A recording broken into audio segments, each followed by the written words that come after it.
សូមគោរពជំរាបសួរបងប្អូនទាំងអស់គ្នាដែលតែងតែតាមដាននៅតម្រុយឆ្នោតរបស់លោកគ្រូថ្ងៃទី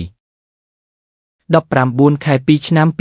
2026 នេះលោកគ្រូមានលេខតម្រុយសម្រាប់បងប្អូនយកទៅលេងកម្សាន្តទៀតហើយដូចរាល់ដងប្រសិនជាបងប្អូនបានឃើញតម្រុយរបស់លោកគ្រូហើយសូមជួយចុចជាឬ Subscribe និងចុចមេដៃឲ្យលោកគ្រូម្នាក់មួយផងដើម្បីជាកម្លាំងចិត្តឲ្យលោកគ្រូបន្តធ្វើតម្រុយបែបនេះចែកជូនបងប្អូនលេងកម្សាន្តបន្តទៀតតោះបងប្អូនការឲ្យខាត់ពេលវេលាយូរយើងចូលទៅកាន់តម្រុយទាំងអស់គ្នា